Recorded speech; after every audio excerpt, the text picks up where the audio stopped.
Ассаламу алейкум туугандар, кандайсыздар? Назарыңыздарда кайрадан эле базар жок каналы. Бүгүн 20 октябрь 2022 жыл мен Бишкек шаарынын түндүк тарабы Аламедин районуна караштуу, Бишкек шаарына карабайт, Аламедин районуна караштуу ГЭС 6 айылында жүрөм туугандар. Ушул жактан бери сатылуучу үй бар экен, ошол жөнүндө сиздерге маалымат берейин дегем. Азыр мен турган жер ГЭС 6нын кире бериши туугандар. Ушул кире бериштен сиздер карап келсеңиздер, оң тарапта мондай вагон жол болсо чоң, мондай электро станция дейсизби, кыскасы ушундай эме көрө аласыздар. Ушунун жанында жол менен түз барсаңыздар, сатылуучу үйүбүз жайгашкан.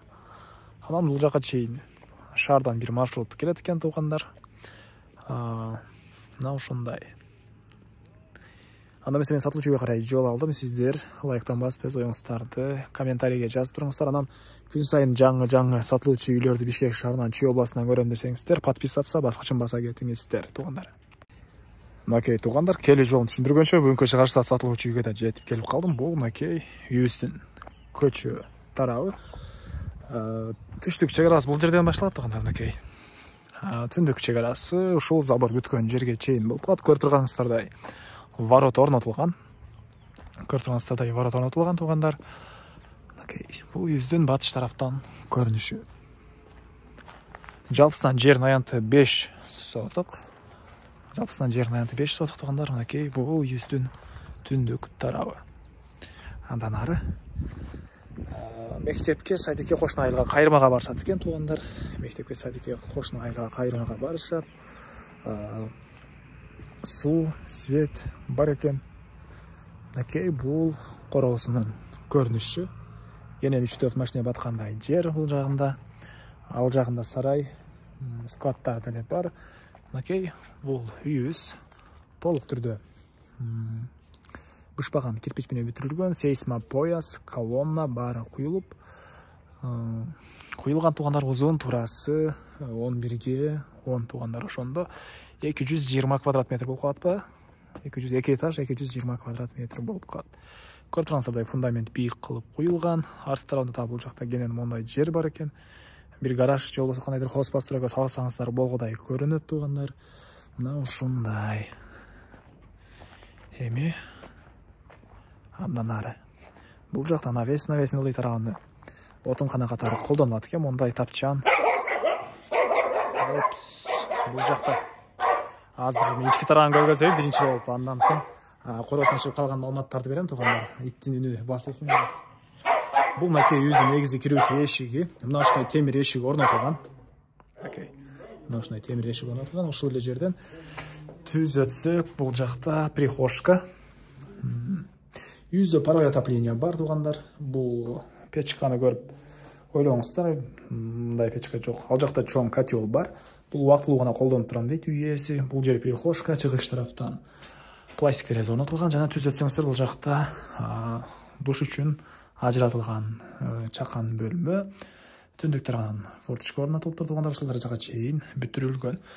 Канализация септикке куюлат, суу, канализациянын суусу, полный турбалар орнотулуп, раковинанын жайлары ажыратылып, кыскасы душ үчүн даяр туугандар бул жак.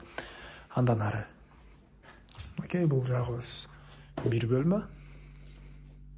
Потолок натяжной, дуалдары шпаклевка экен. Кечиресиздер, өңү ушундай обойду ойлоп алып турмун. Дуалдар шпаклевка. Жана ушул жерден оң тарапка кайрылсак, бул жакта дагы бир бөлмө жайгашкан. Потолок натяжной, дуалдар обой, түндүк тараптан пластик терезелер орнотулуп, ар бир бөлмөдө отопление батареялары орнотулган туугандар. Кышкысын жылуу дейт үй ээси, жана пол ламинат. Экен.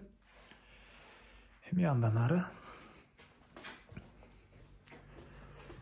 ушул жерден түз өтсөк, бул жакта кухня жайгашкан. Ички тараптан раковина орнотулуп, суу чыгарылган туугандар. Ысык суу, суук суу бар дейт. Арестон менен суу жылыйт. Бул жакта деле потолок натяжной, түштүк тараптан пластик терезелер орнотулуп, ар бир бөлмөдө отоплениянын батареялары жаңы эле орнотулган окшойт. Мынакей көрүп турасыздар, отоплениянын батареялары орнотулган. Анан экинчи этажга чыкканга туугандар, бул жерден тепкичтер үчүн жай калтырылган. Бул жерден чыксаңыздар болот. башкы тараптан пластик терезе орнотулду жана үйүбүздүн экинчи этажынын терезелери коюлуп, штукатуркалары болгон, ошол даражага чейин бүтүрүлгөн, толук түрдө бүтө элек.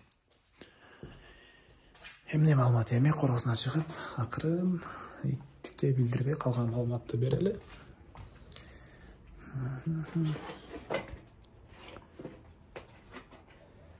Окей, мен кайра эле үйдүн короосундамын. Үйүбүздүн чыгыш чек бул песка блокторго чейин. Окей. Куруттар тизилип туруптур.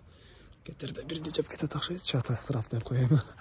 Окей, туугандар, бул үйүбүздүн чыгыш чек арасы. Анан бул үйүбүздүн чыгыш тараптан көрүнүшү. Жана айткандай эле, мына терезелери коюлган.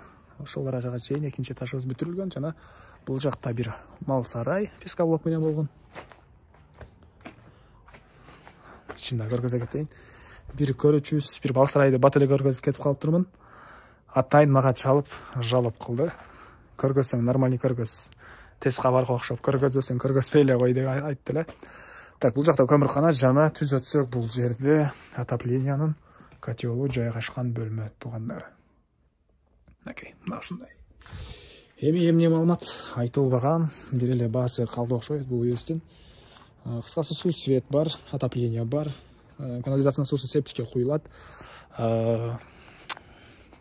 Документ боюнча туугандар, кызыл китеп азыркы учурда жок экен, бирок эгер сиздерге кызыл китеп маанилүү десеңиздер, сиздер алар учурда үй ээси сиздерге кызыл китепти алып берем деп айтты. Аны дагы звонокко сүйлөшүп алсаңыздар болот.